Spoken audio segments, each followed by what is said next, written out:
সপ্তম শ্রেণীর সকল ছাত্রছাত্রীকে বিদ্যান অনলাইন ইউটিউব ক্লাসে স্বাগত জানাই। তোমাদের পশ্চিমবঙ্গ মধ্যশিক্ষক পর্ষদ থেকে যে নতুন পাঠ্যক্রম পঠন সেতু দিয়েছে, এই বইয়ের আজকে আমি তোমাদের পরিবেশ ও ইতিহাসের চতুর্থ অধ্যায় নব্য ধর্ম আন্দোলনের থেকে যে নমুনা প্রশ্নগুলো রয়েছে, এই প্রশ্নের উত্তরগুলো আমি এই ভিডিওতে আলোচনা করছি। তাই তোমরা সম্পূর্ণ ভিডিওটি মনোযোগ দিয়ে দেখতে থাকো। সেই সাথে তুমি যদি এই চ্যানেলে নতুন হও তবে চ্যানেলটিকে অবশ্যই সাবস্ক্রাইব করে নেবে, পাশে থাকা বেল আইকনটি অবশ্যই প্রেস করবে। আমি যখনই তোমাদের জন্য নতুন কোনো ভিডিও এই চ্যানেলে আপলোড করব, তার নোটিফিকেশন সবার আগে তোমাদের কাছে পৌঁছে যাবে। তো এই নমুনা প্রশ্নগুলো করার আগে আমরা এই অধ্যায়টি ভালো করে পড়ে নেব। তোমরা তোমাদের পঠন সেতু বইয়ের 10 নম্বর পৃষ্ঠা বার করবে। এই বিষয়টি পড়ার পর তোমরা যা জানতে পারবে সেগুলি হলো, খ্রিস্টপূর্ব ষষ্ঠ শতকে সংগঠিত নব্যবঙ্গ আন্দোলনের উত্থানের কারণগুলি তোমরা ব্যাখ্যা করতে পারবে। নবধর্ম আন্দোলনের মূল উপজীবী বিষয়গুলো বর্ণনা করতে পারবে। জৈন ও বৌদ্ধ ধর্মের মূল বক্তব্যগুলি ব্যাখ্যা ও বিশ্লেষণ করতে পারবে। খ্রিস্টপূর্ব ষষ্ঠ শতক নাগাদ প্রচলিত বৈদিক ধর্ম অনেকটাই প্রাণহীন হয়ে পড়েছিল। বৈদিক আচার অনুষ্ঠান সর্বস্ব ধর্মমতকে বিলুপ্ত করে এক নতুন ধর্মীয় পথের সন্ধান দিতে প্রয়াসী হয়ে ওঠে কয়েকটি ধর্মীয় সম্প্রদায়। আসলে এই সময় ভারতীয় উপমহাদেশের সমাজ, অর্থনীতি ও রাজনীতি বদলাতে শুরু করে। কৃষি হয়ে ওঠে বেশিরভাগ মানুষের প্রধান জীবিকা। লোহার লাঙলের ব্যবহার বাড়ার ফসলের উৎপাদন খুব বেড়ে যায়। পাশাপাশি যে সমস্ত নতুন নগর এই সময় গড়ে ওঠে, তাদের বাসিন্দাদের একটা বড় অংশ ছিল ব্যবসায়ী ও কারিগর। আর ব্যবসায়ীদের মধ্যে অনেকেই বেশ ধনী ছিল। যজ্ঞ, পশুবলি ও যুদ্ধের ফলে কৃষক ও ব্যবসায়ীদের নানান ক্ষতি হতো। চাষের কাজে গবাদি পশুর প্রয়োজন হতো বলে যজ্ঞে পশু বলি দেওয়া কৃষকদের পক্ষে মেনে নেওয়া অসম্ভব ছিল। বিভিন্ন জনপদ ও উপজাতিদের মধ্যে লড়াই ব্যবসায়িক ক্ষতি করেছিল, যা ব্যবসায়ীরা মোটেই মেনে নিতে পারছিল না। এছাড়াও ধর্মের নামে আড়ম্বর ও অনুষ্ঠান অসম্ভব বেড়ে যাওয়ার ফলে তা সাধারণ মানুষের পক্ষে পালন করা দুরূহ হয়ে পড়ে। প্রথমে কাজের ভিত্তিতে গড়ে ওঠা সামাজিক শ্রেণীবিভাগ যখন বৈদিক ধর্মমতের প্রভাবে প্রবল জাতিভেদ প্রথায় পর্যবসিত হয়, স্বাভাবিকভাবেই সাধারণ মানুষ তাতে ক্ষুব্ধ হয় ও বৈদিক ধর্ম থেকে মুখ ফিরিয়ে নেয়। এটি হলো যে নব্যধর্ম আন্দোলন কেন হয়েছিল এর ব্যাখ্যা। এছাড়াও বাণিজ্যের জন্য প্রয়োজনীয় সমুদ্রযাত্রা, পয়সা লেনদেন ও সুদে টাকা খাটানো ইত্যাদি ব্রাহ্মণ ধর্মের নিন্দার বিষয় হওয়ায় ব্যবসায়ীদের যথেষ্ট সমস্যার সম্মুখীন হতে হয়। লোহার তৈরি অস্ত্রশস্ত্র ক্ষত্রিয়দের ক্ষমতা আরও বাড়িয়ে দিলেও ক্ষত্রিয়রা সমাজে ব্রাহ্মণদের সমান ক্ষমতা ও মর্যাদা ভোগ করত না। তাদের অবস্থান ছিল বৈদিক সমাজে তৃতীয় স্থানে। ক্ষমতাশীল ক্ষত্রিয়রাও স্বাভাবিকভাবেই ব্রাহ্মণদের সমান ক্ষমতা দাবি করতে থাকে। আর এইভাবে সমাজের বিভিন্ন শ্রেণীর মানুষ ব্রাহ্মণদের বিরুদ্ধে দাঁড়াতে শুরু করেছিল ও ব্রাহ্মণ ধর্মের বদলে নতুন সহজ সরল ধর্মের খোঁজ করা শুরু করেছিল। ব্রাহ্মণ ধর্ম ও বেদের বিরোধিতা করে ধর্ম সম্পর্কে নতুন পথের সন্ধান দিয়েছিল যেসব ধর্মমত, সেগুলিকেই নব্য ধর্ম বা নতুন ধর্ম বলা হয়। আর এই নতুন ধর্মমতের মধ্যে প্রধান দুটি ছিল জৈন ধর্ম ও বৌদ্ধ ধর্ম। এবার দেখো জৈন ধর্ম। নতুন তৈরি হওয়া ধর্মমতগুলির মধ্যে জৈন ধর্ম ছিল প্রধান। এই ধর্মের প্রধান প্রচারকের নাম হলো তীর্থঙ্কর। জৈন ধর্ম অনুযায়ী মোট 24 জন তীর্থঙ্করের অস্তিত্ব থাকলেও শেষ দুজন অর্থাৎ পার্শ্বনাথ ও বর্ধমান মহাবীর জৈন ধর্মমতকে বেশি জনপ্রিয় করে তোলেন। জৈন ধর্মে পার্শ্বনাথ প্রবর্তিত চতুরার্যম ব্রতকে অবশ্যই মানতে হতো। কোনো প্রাণী হত্যা না করা, মিথ্যা কথা না বলা, অন্য জিনিস ছিনিয়ে না নেওয়া, নিজের জন্য কোনো সম্পত্তি না করা। মহাবীর এর সঙ্গে ব্রহ্মচর্য নীতিকেও যোগ করলে তা পঞ্চ মহাব্রত নামে পরিচিত হয়।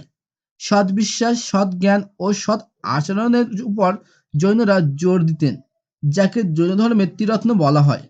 মহাবীরের মৃত্যুর পর জৈন সন্ন্যাসীরা দুটি গোষ্ঠীতে বিভক্ত হয়ে যায়: দিগম্বর, যারা কোনো বস্ত্র পরিধান করতেন না, ও শ্বেতম্বর, যারা শ্বেত বস্ত্র পরিধান করতেন।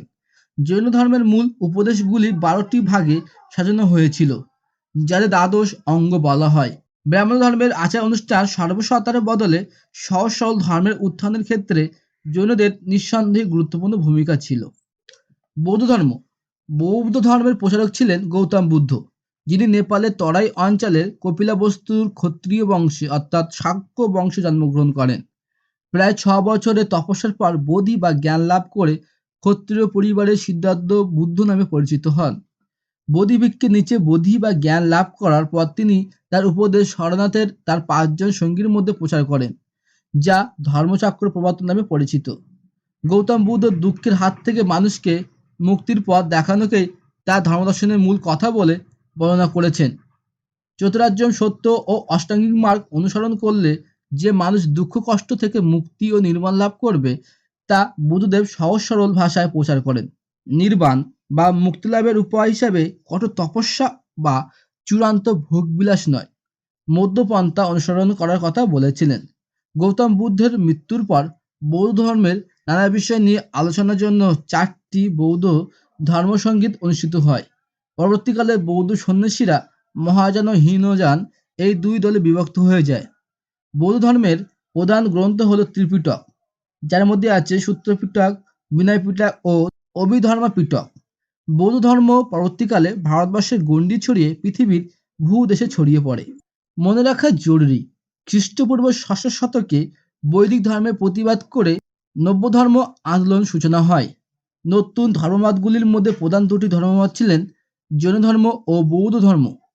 জৈন ধর্মের গুরুত্বপূর্ণ বিষয়গুলি হল পঞ্চমহাব্রত ও ত্রিরত্ন, আর বৌদ্ধ ধর্মের গুরুত্বপূর্ণ বিষয়গুলি হল চতুরার্যম সত্য ও অষ্টাঙ্গিক মার্গ ও মধ্যপন্থা। তোমাদের 12 নম্বর পৃষ্ঠায় যে নমুনা প্রশ্নগুলো আছে, আমি এই প্রশ্নের উত্তরগুলো বলছি, তোমরা দেখে দেখে নিজেদের খাতায় এই 4টি প্রশ্নের উত্তর করে নাও। কয় দাগের প্রশ্ন ছিল নব্য ধর্ম আন্দোলনের সংগঠিত হয়েছিল ড্যাশ শতকে। তোমরা উত্তর লিখবে যে নব্য ধর্ম আন্দোলন সংগঠিত হয়েছিল খ্রিস্টপূর্ব 6শ শতকে। ক্ষয় প্রশ্ন ছিল গৌতম বুদ্ধ জন্মগ্রহণ করেছিলেন ড্যাশ বংশে। তোমরা উত্তর লিখবে গৌতম বুদ্ধ জন্মগ্রহণ করেছিলেন ক্ষত্রিয় বংশে। গয় প্রশ্ন আছে যে চতুর্যাম ব্রত ছিল ড্যাশ ধর্মের অংশ।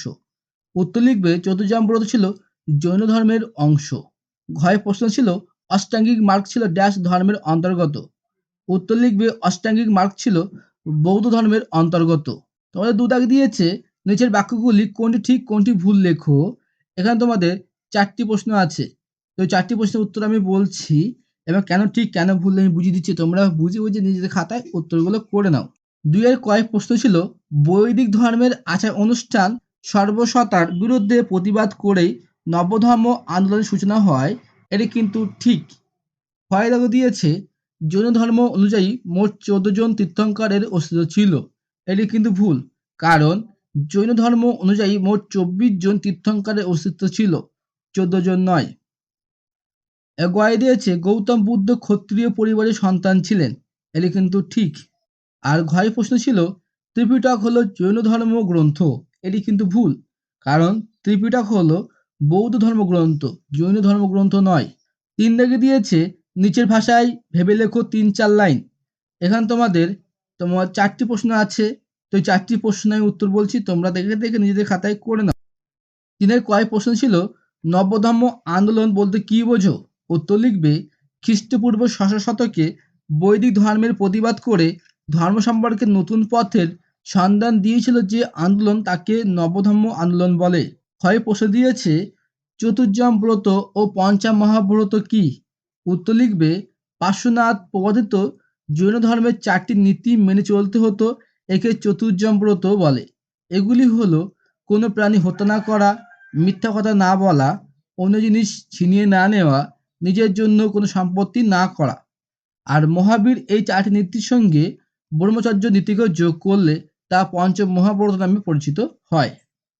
গয় প্রশ্ন দিয়েছে বৌদ্ধ ধর্মের মূল বক্তব্যগুলি কি ছিল।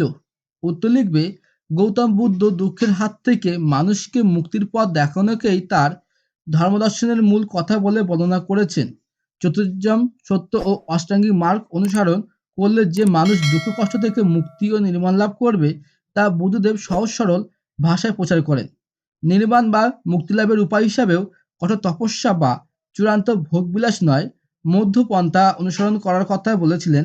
এগুলিই ছিল বৌদ্ধ ধর্মের মূল বক্তব্য। ঘয়ে প্রশ্ন দিয়েছে খ্রিস্টপূর্ব 6শ শতকে সমাজের কোন কোন শ্রেণীর মানুষ কেন নবধর্ম আন্দোলনকে সমর্থন করেছিলেন, আর যুক্তিসহ লেখো। তো উত্তর লিখবে খ্রিস্টপূর্ব ষষ্ঠ শতকে ব্যবসায়ী, কারিগর ও কৃষক শ্রেণীর মানুষরা নবধর্ম আন্দোলনকে সমর্থন করেছিলেন, কারণ যজ্ঞ, পশু বলির ও যুদ্ধের ফলে কৃষক ও ব্যবসায়ীদের নানান ক্ষতি হতো। চাষের কাজে গবাদি পশুর প্রয়োজন হতো বলে যজ্ঞে পশু বলি দেওয়া কৃষকদের পক্ষে মেনে নেওয়া অসম্ভব ছিল। বিভিন্ন জনপদ ও উপজাতিদের মধ্যে লড়াই ব্যবসার ক্ষতি করেছিল, যা ব্যবসায়ীরা মোটেই মেনে নিতে পারছিল না। এছাড়াও ধর্মের নামে আড়ম্বর ও অনুষ্ঠান অসম্ভব বেড়ে যাওয়ায় ফলে তা সাধারণ মানুষের পক্ষে পালন করা কঠিন হয়ে পড়ে। প্রথমে কাজের ভিত্তিতে গড়ে ওঠা শ্রেণীবিভাগ যখন বৈদিক ধর্মমতের প্রভাবে জাতিভেদ প্রথায় পর্যাবাসিত হয়, স্বাভাবিকভাবে অনেক মানুষ তাতে ক্ষুব্ধ হয় ও বৈদিক ধর্মের থেকে মুখ ফিরিয়ে নেয়। এছাড়াও লোহার অস্ত্রশস্ত্র ক্ষত্রিয়দের ক্ষমতা আরও বাড়িয়ে দিলেও ক্ষত্রিয়রা সেভাবে ব্রাহ্মণদের মতো সমান ক্ষমতা ও মর্যাদা ভোগ করত না। তাদের অবস্থা ছিল বৈদিক সমাজে দ্বিতীয় স্থানে। ক্ষত্রিয়রা সমান ক্ষমতা দাবি করতে থাকে, আর এইভাবে সমাজের বিভিন্ন শ্রেণীর মানুষ ব্রাহ্মণদের বিরুদ্ধে দাঁড়িয়েছিল ও নবধর্ম আন্দোলনকে সমর্থন করেছিল। তো ভিডিওটি এই পর্যন্ত। ভিডিওটি সম্পর্কে কোনো মতামত থাকলে তোমার নিচে কমেন্ট বক্সে অবশ্যই জানাতে পারো। সেই সাথে তুমি যদি এই চ্যানেল নতুন হও তবে চ্যানেলটিকে অবশ্যই সাবস্ক্রাইব করে নেবে। দেখা হচ্ছে নতুন কোনো ভিডিওতে।